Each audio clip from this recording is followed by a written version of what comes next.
안녕하십니까, 김성구입니다.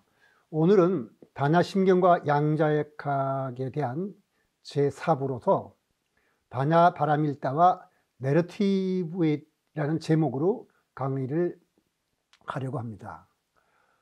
제1강은 양자역학의 해석이라는 제목을 붙였는데, 왜 양자역학은 해석이 필요한가에 대해서 생각해보는 시간을 갖도록 하겠습니다.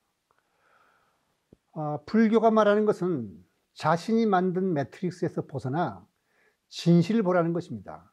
그것이 바로 반야심경에서 말하는 다음의 내용이거든요.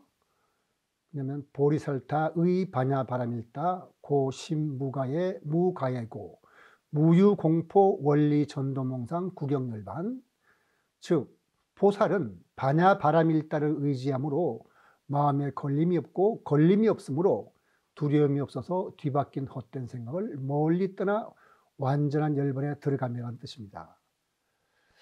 자, 여기서 우리가 한 가지 물어야 될 것이 있습니다. 뭘 묻냐면은 반야바라밀다, 즉 지혜의 완성에 의해서 뒤바뀐 헛된 생각을 떠나 진실을 본다고 했는데, 무엇이 뒤바뀐 생각인가 하는 걸 우리가 물어야겠습니다. 그것은 딴 게 아니라, 보통 사람들은 영기이치를 몰라서 무상고무아라는 삼법인을 참뜻을 모르고, 또 사성제를 몰라서 무아를 허무주의, 고성제를 염세주의라고 해석을 합니다. 이게 바로 잘못된 거죠.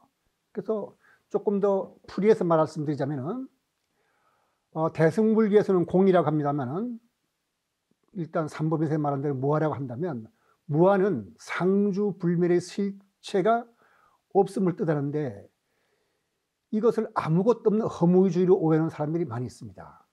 그 다음에 인생은 고다 하는 고성제는 우리가 마음이 조작한 세계에서 더 이상 꼭두각시 노름을 그만두고 마음이 주인이 돼갖고 정말 자유롭게 살라는 가르침인데, 이것을 염세주의로 오해하는 사람이 많습니다. 근데 전도몽상이 구체적으로 무엇인지 조금 더 깊이 있게 살펴볼 필요가 있습니다. 그러니까 범부는 무아의 이치를 몰라서 없는 것이 있다고 보고 있는 것을 없다고 봅니다.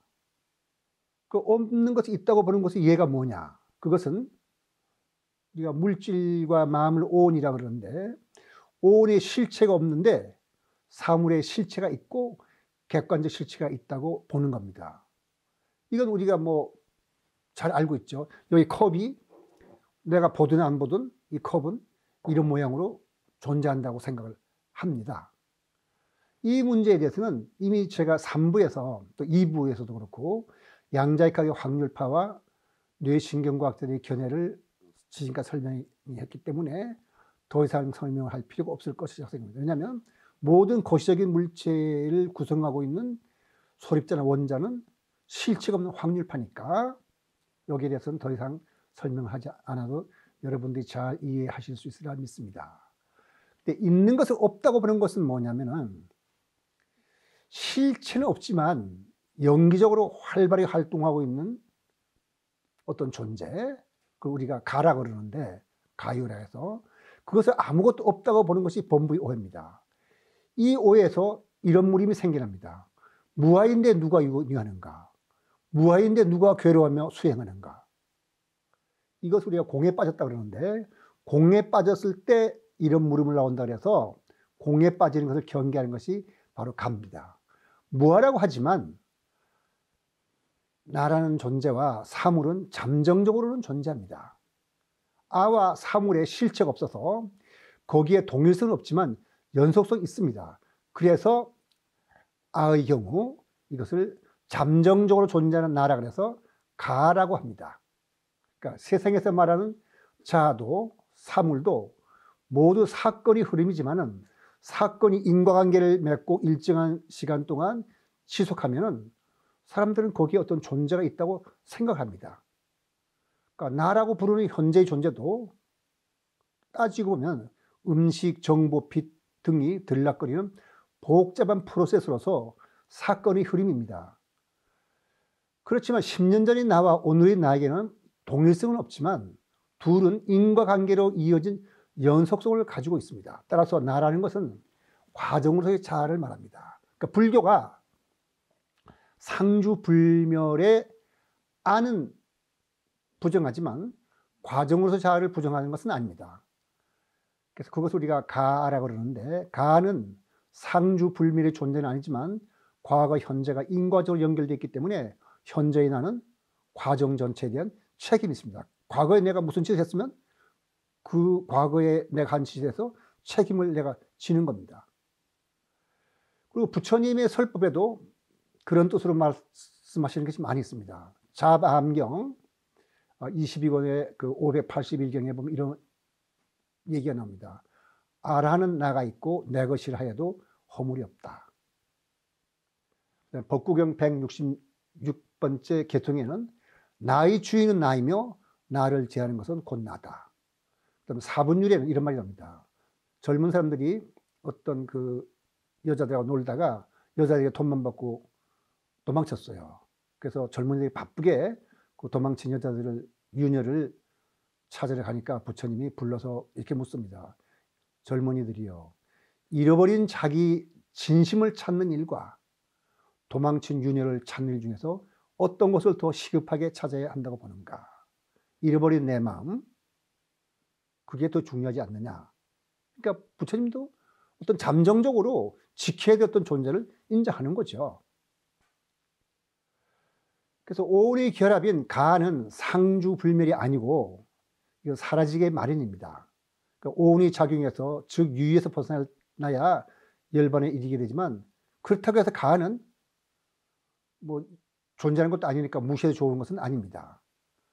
깨달음이 열매라면 가는 꽃과 같은 존재입니다.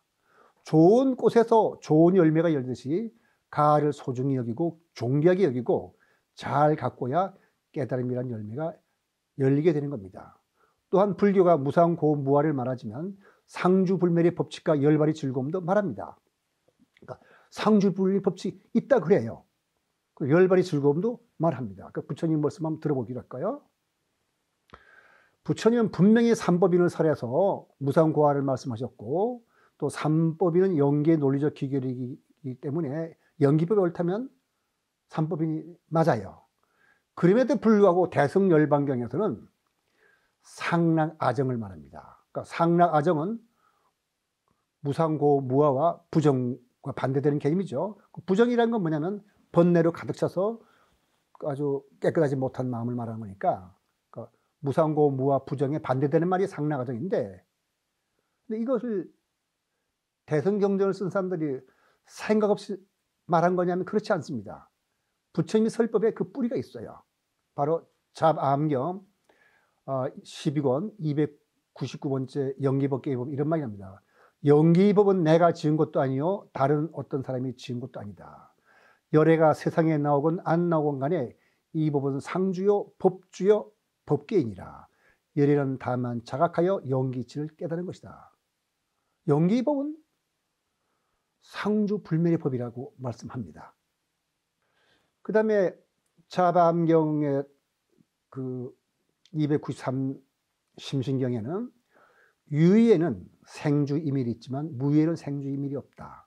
이것은 모든 행위 정밀한 열반이라고 한다. 그러니까 인간의 마음이 조작한 현상계에는 나고 머무르다가 변하고 소멸하는 그런 생주이밀이 있지만, 있는 그대로의 세계, 조작하지 않은 세계에는 그런 것이 없다. 그리고 그것이 바로 모든 조작하는 마음이 정밀한 열반이라고 한다. 그 다음에 똑같이 자바암경 22권의 576경에는 이런 말이 옵니다. 모든 행은 무상하니 그것은 생멸의 법이다. 생멸을 버려버리면 정멸은 즐거움이 된다. 그러니까 여기서 말하는 모든 행은이란 말은 재행이라 해서 세상에 존재하는 모든 것을 말하는 거죠. 그 유의법으로서 조작된 세계에 있는 모든 것은 무상하니까 그건 생멸의 법인데, 그런데 그 생멸의 법을 멸해버리면 정멸은 즐거움이 된다. 그러니까 삼법인과 상락아정은 서로 대립되는 개념이고, 유의와 무의도 서로 논리적으로 대립되는 개념이로서 양립할 수 없는 개념입니다. 그런데 부처님은 생멸을 멸해버리면 정멸은 즐거움이 된다고 했거든요. 그것은 뭐냐면은 유의가 무의가 서로 다른 것이 아니라 마음에 달린 것이라는 그런 뜻으로 우리가 해석할 수가 있겠습니다. 물론 달리 해석할 수도 있어요. 그 유의하고 지금 무의를 그냥 이렇게 그대로 비교를 해봤는데, 유의는 행위 조작한 세계로서 바로 범부의 전도 몽상을 말하는 거고, 무의는 있는 그대로의 세계로서 발정도에서 말하는 정견을 가진 자가 보는 세계입니다. 그 유의에는 생주의 이멸이 있지만은 무의에는 생주의 이멸이 없다고 그랬어요.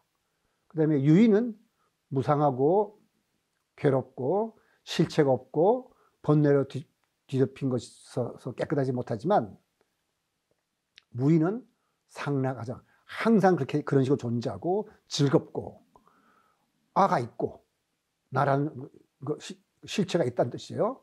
그 다음에 번뇌가 없어서 깨끗하다.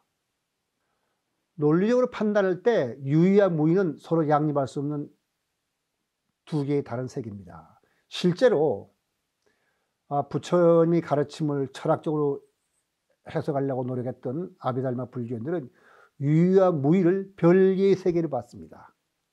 그러니까 아비달마 불교인들은 세상을 유의, 무의, 이원론으로 본 거죠. 근데 대승불교인들은 아비달마 불교인들과 생각이 달랐습니다.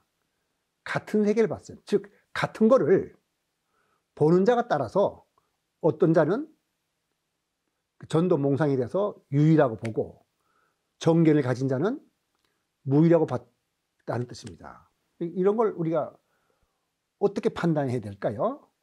이런 건 우리가 반야로 깨쳐야 되는 거기 때문에 말로 하기는 어렵지만은, 다행히도 양자 현상이 이런 걸 판단하는데 도움이 된다고 생각합니다. 그래서 제가 양자 현상으로 이런 걸 설명하려고 그러는데, 한번 양자역학이 어떤 건지 다시 한번 우리가 살펴보도록 하겠죠.